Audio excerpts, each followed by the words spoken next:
মানবতা বিরোধী অপরাধে মৃত্যুদণ্ডপ্রাপ্ত জামায়াত নেতা এটিএম আজহারের রায়ের বিরুদ্ধে রিভিউ আবেদনের শুনানি মঙ্গলবার সকালে অ্যাটর্নি জেনারেল ও চিফ প্রসিকিউটর আবেদনে এই দিন ধার্য উচ্চ আদালতে।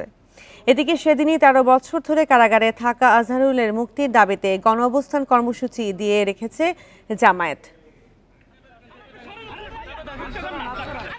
৭১ মানবতা বিরোধী অপরাধে ২০১৪ সালে জামাত নেতা এটিএম আজহারকে মৃত্যুদণ্ড দেয় আন্তর্জাতিক অপরাধ ট্রাইব্যুনাল। পরে রায় পুনর্বিবেচনা আবেদনেও ২০১৯-এ মৃত্যুদণ্ড বহাল রাখে আপিল বিভাগ।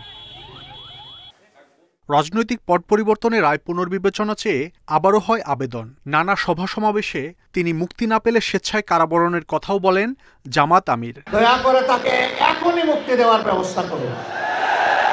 যদি মুক্তি না দেন, বাংলাদেশ জামাতে ইসলামীকে সরাসরিভাবে আক্রমণ করতে এই দেশের ৩ কোটি প্রাপ্তবয়স্ক মানুষ সমর্থন করেন। এই ৩ কোটি মানুষকে জেলে নেওয়ার জন্য প্রস্তুত হয়ে যান। অবশেষে এই জামাত নেতা রিভিউ শুনানি দ্রুত করতে আপিল বিভাগে আবেদন করেছেন অ্যাটর্নি জেনারেল ও চিফ প্রসিকিউটর। আর এই শুনানি হতে পারে মঙ্গলবার।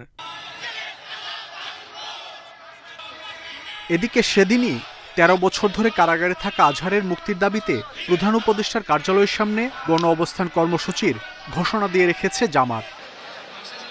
মাহমুদ শরীফ, ইন্ডিপেন্ডেন্ট নিউজ, ঢাকা।